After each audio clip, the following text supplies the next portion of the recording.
I'll say. We are now for chapter 10, and this chapter is called Do You Have Grit? And as you've maybe seen on your formula that you have in your book, you know, there's two big, what you call that thing? Brackets, yes, with the whole formula inside of it, and then there's a grit, according to grit, or how do you say it, to the multiplication of grit. Okay, you can study it yourself. So the question is, you know, what does this terminology mean? It is actually something that comes out of America from a woman that's called Angela Duckworth that made a study for the army, the military, you know, and why are certain people just going through, other people not going through, why are certain people making it at the end of the day, other people do not make it, and so forth. You know, maybe we can say a lot of things about it, you know. Something in our world we've always said you must vastbyt, you must have persistence, you must have endurance, you must have perseverance, you know, all these terminology. But the question is actually maybe at the end of the day, you know, what is this thing really? You know, what is the content of this whole thing?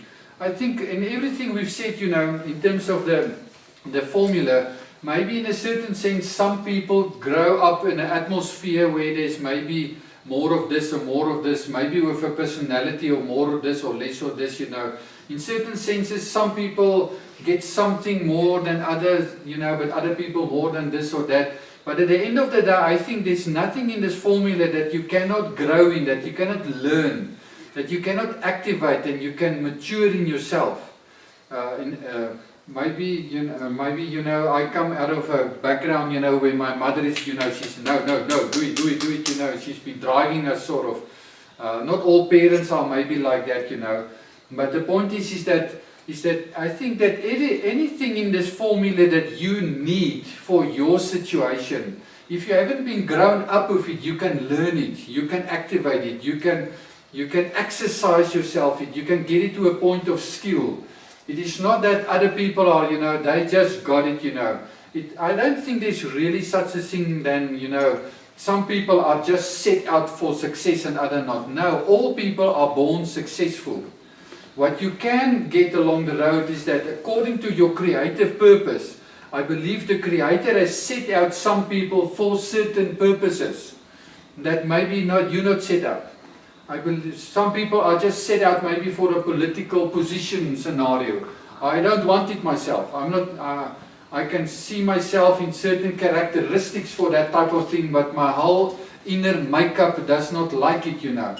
And you must understand that there is a creative purpose upon your life that's precisely a blueprint in your spirit that is set out for you, and you will experience wholeness. You will experience completeness when you enter into that dimension. It will feel to you like this is now real life for me.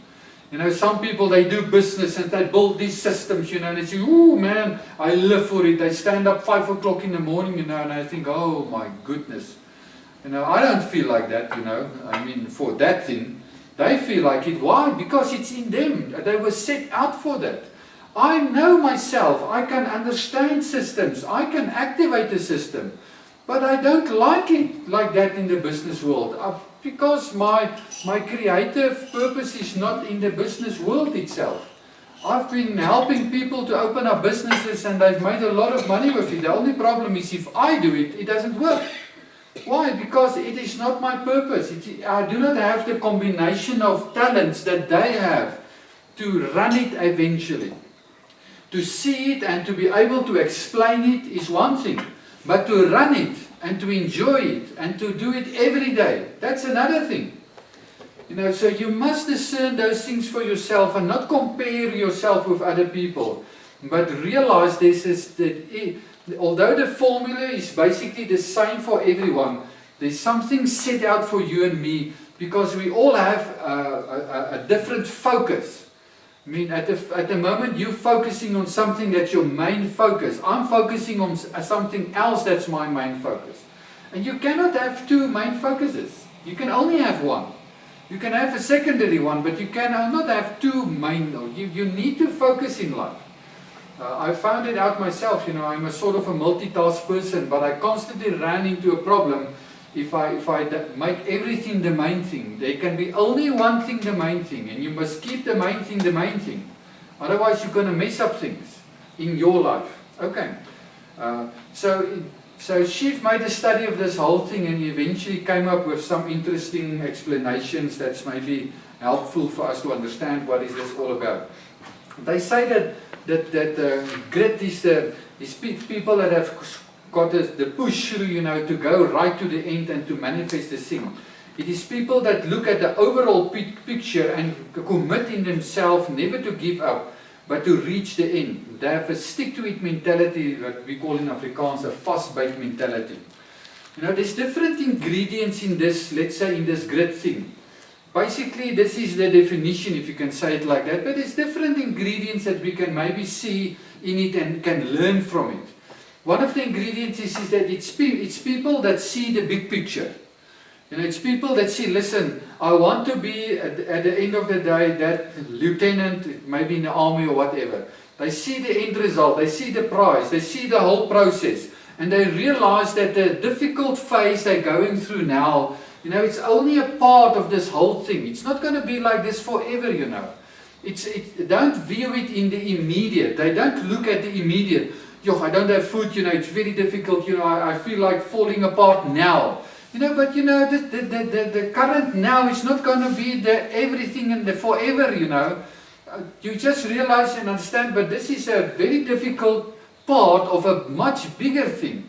And I need to go through it, but not start to so communicate with the negative in the now that I talk myself out of the big picture. And that's one of the other things in people that have grit, is people that before they go into the process, they make up their mind what they're going to do and unto what point they're going to do it, and then they never again review it. Because you will in the process get to a point where you will say to yourself, yeah, but this thing is now getting very hot, you know. These things are not running, so you know, there's too much challenges around you. And then you start to talk with yourself, and you go so into that inner talk with yourself that you talk yourself out of the thing. You know, because whatever you do, maybe it's even like a fast, maybe you decide to read the Bible, you know, maybe you decide to give up some stuff in your life, you know, but you need to look at the thing beforehand. You need to look at the whole thing beforehand and make your decisions before you go into it. And you tell yourself, I'm not going to review it along the way. There's going to be difficult circumstances, but I'm not going to change. I'm not going to re-evaluate and say, but let's think, you know, but in the immediate situation, this is really difficult, you know. Can we not just change it a little bit to this or this, maybe, you know, and then you start to have a meeting with yourself, and at the end of the day, you compromise yourself out of the whole big picture, if you can say it like that. Because there will be difficult times in life, but you make up your mind and you go through it, whatever it takes. So as we've said with our formula, the first thing is to have clarity about who you are, and then you make a decision to live it and to manifest it. Whatever it will cost along the way is not discussable any longer. It's no longer on the table. Whatever it is, yes, I will find that is maybe much more needed to get to the end than that I even know now.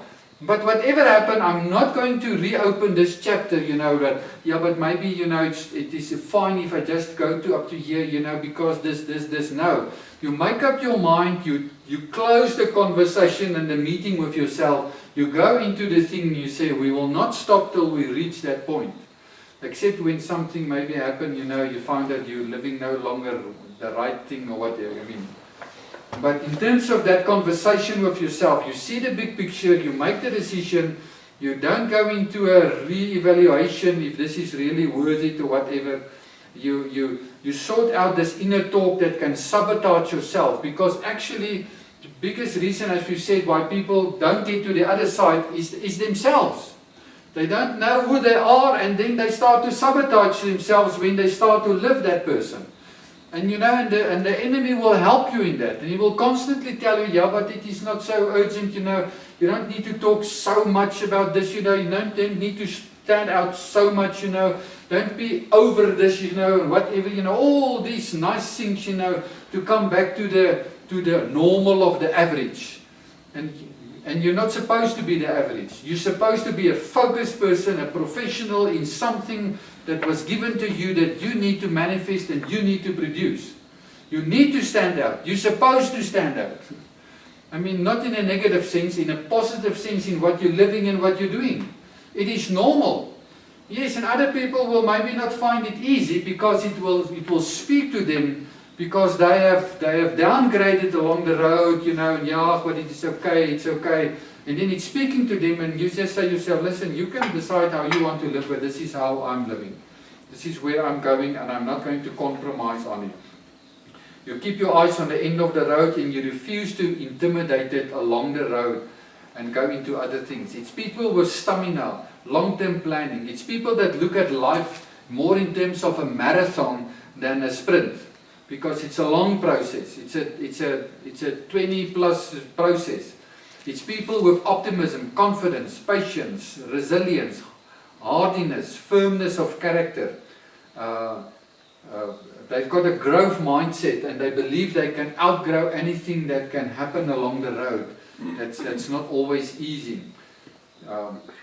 It's a very interesting thing that she said. I just put it in there for. They said that talent times effort, that's activation, gives you skill. But skill times effort or activation gives you achievement. Therefore, you will see that effort is twice times necessary to get to the end. Because you've got a talent and then you've got through effort you get a skill. But then you get a skill, then you still need to produce the success. Because the skill is not yet the end product, You need to produce something out of that skill. And the talent without effort is unmet potential. Consistency is everything over time. Enthusiasm is common, but endurance is rare. Wikipedia says that grit is defined as perseverance and passion for long-term goals. Grit is conceptualized as a stable trait that does not require immediate positive feedback. So when the process starts to happen and things are not always so positive, and people do not think you're the hero of the day or whatever, because you're in the process where this thing is maybe start grinding you to get some skill out of you, whatever, you don't ask, okay, where is the applause and where is the product and what, or where is, you know that you need to go through this process. I think about Moses. Moses became a leader when he was 80. He led Israel for 40 years, till he was 120. At that stage, Joshua was 80, and he took over when he was 80. There's just something in life, in being part of the school of life, where you go through the processes of life, where you get experience of life, that makes you a different type of person in life. We all want to, when we're 20, we can change the world. If they can just make me the president, everything will be fine. But there's a reason why people on 20 are not the presidents in the country. You see, that you need experience. You need to get to that place where that maturity start to develop inside of you. A person called Paul Stoltz has said the following. He said that the word grit for him stands for 4 things. Namely, number 1, growth, G-R-I-T, growth, resilience, instinct and tenacity. Okay, so growth means that you need to understand that everything in life is a process of growth. Nothing is instant. Nothing is like, just happening, I decided today and tomorrow it's there. You need to have a growth process. Children are 20 years in your home because it's a growth process. Nothing is just instantaneously. We need to have resilience, the bounce back mentality. Things are not always happening according to what we believe. Even as children, you get maybe bullied by your own brother or sister or whatever. You need to handle things. You need to learn to handle the negative in life and come back to the process that you are in. Because I believe the biggest aim of the enemy is to get you out of your process. You know, maybe at 13, you know, it's the time where you now need to get deep roots, you know, and then suddenly, oh, here is this girl, you know, and for the next 6 years, you know, it's only this relationship with this girl, you know, and all your mind is with the girl. That's why the Bible says, think about God in the time of your youth. Because that is the time when you can't get back, it's the foundations. And then you end up 18, 20, and you go into the world, you know, and then life starts to hit at you, you know, and then you can't keep yourself upright, you know, because the time you had to spend with the Lord and read His Word and develop the capacity that's in you between 13 and 20 was spent on girls. I mean, that's the most average thing that's happening.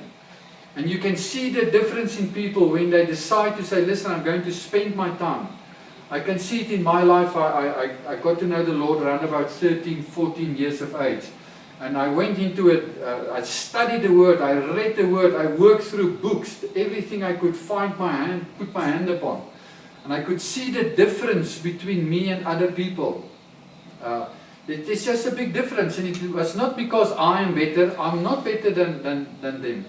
It is just there was a foundation. Although it was not all the truth and it was not all clear for me, but there was a foundation of scripture, of things that was there you could fall back, you know, upon, that makes that you can handle life much more easier. Okay, resilience, instinct.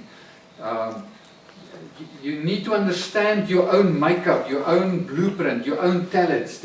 You need to understand that there's something unique to your life. And no one else is going to sort of, let's say, be able to tell you, listen, you need to live this. There's something unique in terms of what you need to do, how you need to do it, maybe the freshness you do it. And you need to believe your own heart concerning it. Because if you can't believe your own heart, you cannot live in it. Because there's no other person on the earth that do have it like you. In the same way and in the same, let's say, degree that it's in your life. No other person. And no one else can really define it for you, except you and God, your Creator that has given it to you.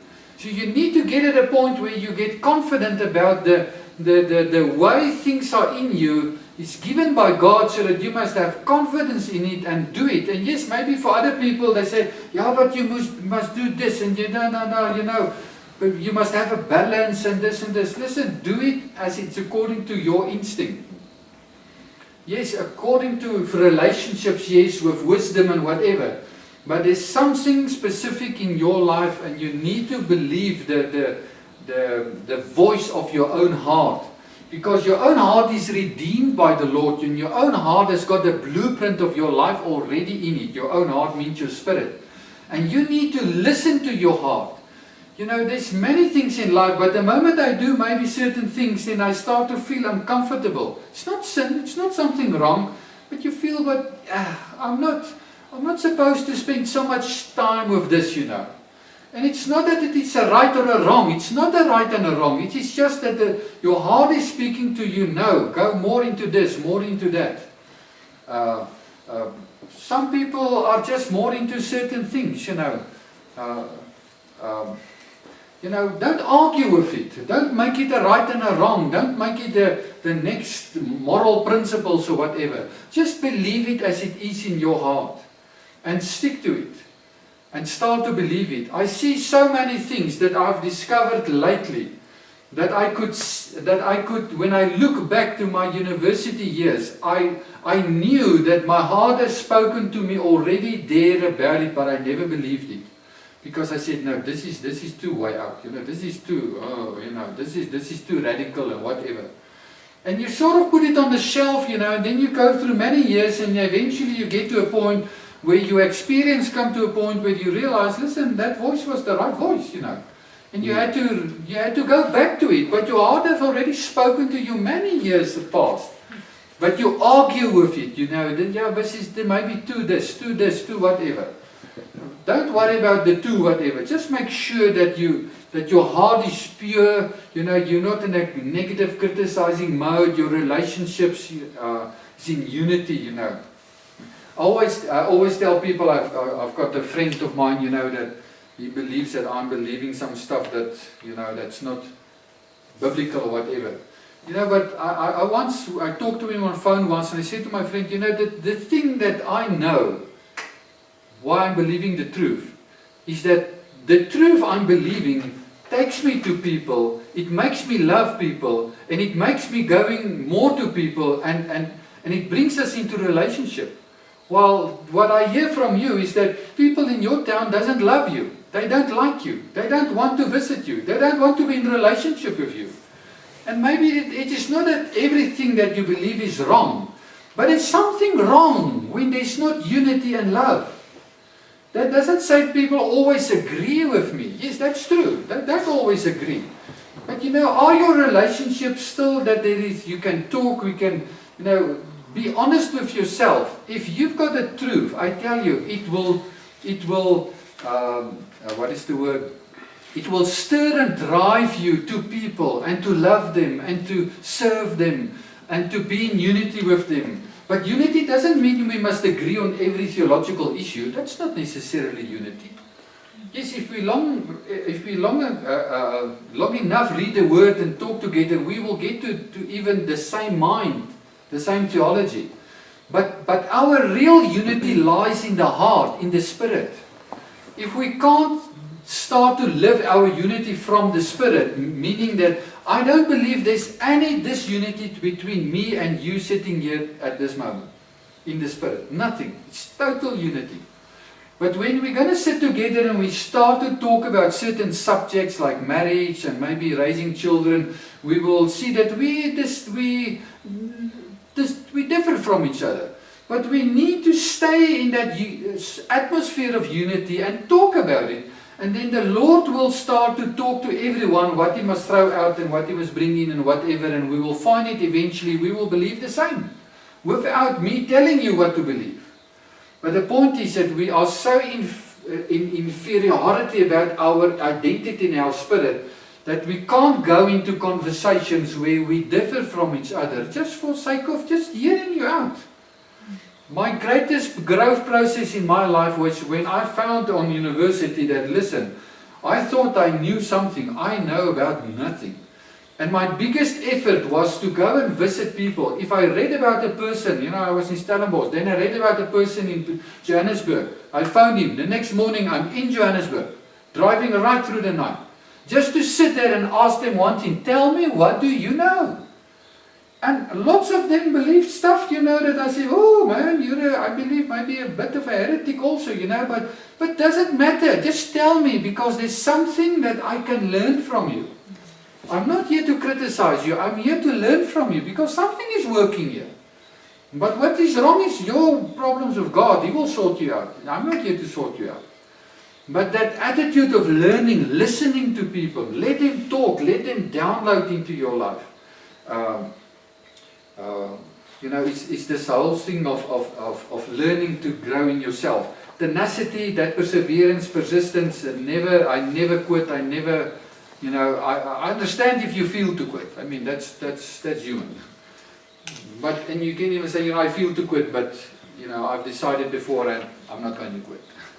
So it sounds easy, but it is in the heat of the process, we need to stick to what we know is the real thing. So the characteristics of grit is long-term thinking, commitment, courage, resilience, perseverance, confidence, optimism, creativity, to be unstoppable, never give up, outgrow everything, diligence to find new ways, authority and reign. And I always tell people, you know, your town will become like you or you will become like your town. Your circumstances will become like you or you will become like your circumstances, because something will change. Either you will live to there and things will change there, or the thing that's on the outside will start to rule over you and you will change. There's only two ways in life. And we were set out to be kings. And the kingdom of God is that we need to have influence from the inside to the outside. And that we need to learn to live as these kings. That's got the final say. That's got the keys of the kingdom. That's got the say in the heavenly realm according to the Bible. We determine things. We say what's going to happen. And we need to learn and live in that authority. And although things become difficult, we need to say, listen, but circumstances are temporary. You know, what is that one book that guy was, it comes to, you know, circumstances can be tough, but it change. But what God has deposited in me is stronger than what's on the outside. And you need to understand that you are bigger than any circumstance around you. There's something in you, he that's in you is bigger than he that's in the world. And you need to get conscious of that. You need to realize that the reason why you sent here is that you need to change that circumstances back to the original. That's why you are the king and the queen on earth. That's why you have the keys of the kingdom of heaven in your hands. To create a new reality where other people can see it and experience it. That's what grit is all about. And not to say, yeah, but you know, things are not going to work out. Things can work out. Things can always work out. The only problem is if you've decided that it's going to work out or not. That is the problem.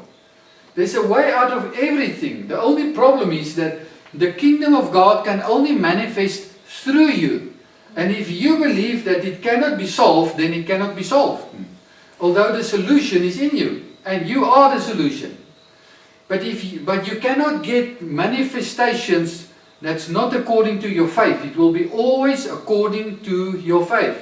Your faith means what you have decided, that you are persuaded, because the word faith means persuasion, that you have the persuasion. If you are not persuaded that your business can work, it will not work. If you are not persuaded that in Christ I can live in full victory, you will not live in full victory. Because you cannot have a manifestation bigger than your persuasion, than your faith that is in you. Because everything on the outside is produced from the inside. And if it's not already produced in the inside, it cannot go to the outside. What is the inside thing? It is the dream. You need to be conceived in your inside by this thing, God, who am I in Christ? And if you are conceived by what God has told you you are, you can step out and live every part of it. You can live it without going back and arguing again about it. And you can manifest grit in the whole process. So you remember we've said that passion is that emotion that we need to live this process. Passion we tap out of identity. It's an energy that comes out of seeing your identity. But grit is actually the willpower or the perseverance to stick to it, even there may become a time where the emotional energy is down and out. Where is it down and out? I don't know, you know, but our feelings communicate to us, you know, this is the end, you know. I realized this thing when I remember when I was on school. You know, I was not a big athlete. Then one year I decided to become an athlete, believe it or not. So I decided to do all 15 items. Then the first day I did pole jumping and I broke the pole, so I decided, okay, I don't think that thing is really for me. And then the 10,000, what is it, meters, that's too far, man. I mean, don't go there. But I remember, I remember when I think now back how I mentally and psychologically approached the whole thing, if you can say it like that. Because I was not really that athletic type of person, if you can say it like that. But I told myself, I can do well, why not, you know. You just need to do your part, you know, exercise what's necessary, but then you need to play the game. You need to play it psychologically. I remember, you know, when we've been running races, especially the 800, I was good at the 800, you know, because I knew, then I study a guy and I see, but his time is far better than mine. Then we go to another town to run. And I know, I'm not able to beat him in terms of my physical whatever. I need to outrun him in another way. And I decide to myself, I will outrun him. It's a psychological thing. Then you start to run alongside him, you know, when you put your foot down, as you're putting his down, and then you start putting your foot down a little part of a second before his, all the time. And then you break him in. then suddenly he realizes he's not going to win you, then he breaks you in and then you win the race and then it's your time, and he was even better at the previous situation where he ran the same race. Because it's all in the mind, people. Not all in the mind, but it's very much in the mind. It's much of our race on earth is a psychological thing. Do you really want to win the race? I mean, in this thing, it's a competition. I don't think we are really in competition with each other in terms of our race. You're actually your own in your race. But you really need to tell yourself that the devil will come alongside you and tell you, listen, this is too much, this is too much. And he will start to approach you psychologically. Because actually there's nothing he can say to you that you cannot do it, because God will not tell you to do anything if you do not have the capacity to do it. But he will approach you psychologically to break down your grit, to break down, to start to what's happening in that guy's mind when that thing is happening. He starts to argue with himself, can I win this person? And then he feels like not winning him, and then he decides, no, I'm not going to win this guy. And then he will not win you. And it's all in the mind. While I've decided beforehand, I will not give up. I will not give up. I will go on and go on and go on. And that's where you get that edge, where you can go over the, let's say, the capacity line, even, if you can say it like that. Can you remember there was a thing, no one could uplift weights. I think it was 700 pounds or something. No one ever in the world could it was 600 or 700, could lift up more than that. I think it was 600. They could go to 595, 597, but no one could lift over 600. For really ages, no one could do it. And then one day the one of the coaches tricked the guy. He said, listen, let's just warm up a little bit, this and this and this. Okay, but let's just now go to a bit more serious, 550, and then he put up 610. And the guy took that thing and he lifted it over his head, 610. And it was not in a month's time after that where like 10 to 20 people did the same. And no one could do it before. And why? Because it was a mental barrier, like in the humanity. The moment one guy went over it, then other people said, but then it's humanly possible. They started to believe that it is humanly impossible to go over the 600. And when the first guy went over it, by accident, then the other people say, but then it's possible. And the moment they say to themselves, then it's possible, they could do it themselves. Okay, and this is what the devil is playing with you and me. And it feels like that, but it is not the truth at the end of the day. Okay, I want to close down here with this chapter, because you will see on top of your formula you will have three things. The process of change that we've already done, the two systems, and time. Now this is like the atmosphere in which this whole formula is playing itself out. This is something you can do nothing about, in the sense that there's only one process of change. There's only these two systems. There's time that's running. You can't change it. You can maybe manage it more wisely. You can more manage yourself to handle it more, let's say, successfully. But you won't able to change these three things. It will always be there, and it is not needed to change, because it is good that it's there. But you need to understand, you need to manage yourself in that, and just run it. Don't fight it. Just make sure it's there. We'll come to some of them later on, the time thing and so. But just accept it and start to manage it more successfully for what it was given for in your life.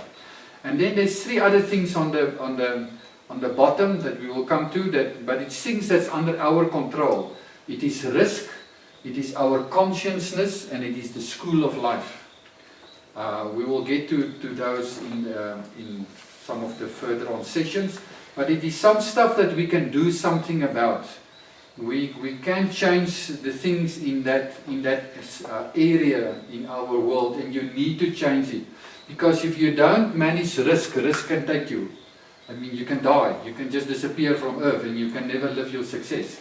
You need to build your consciousness. It's a very important thing that we will get to. And you need to look the school of life into the eyes and say to yourself, listen, this is actually the only school.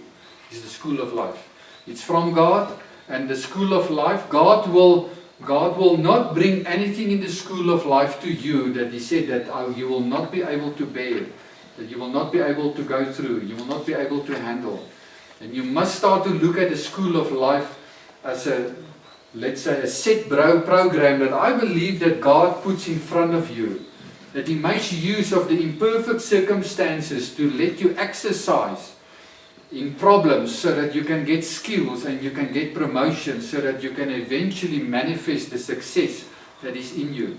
But if your consciousness is wrong and you constantly look at life and say, yeah, but look at all my problems in my life. You know, I've just got problems, and you start to fight your problems and you want to work your problems away, then you will get entangled with your problems and you will never succeed in life. You need to look with a different viewpoint at problems as an opportunity that life gives you to prove yourself skilled and excellent in something so that you can get promotion and you can write off that thing, because you will not write again that exam if you want written it once. Okay, and get rid of it, get it over. Get your mark and get over it and go on in life. Okay, so we'll stop there and see each other next time at the Lord will.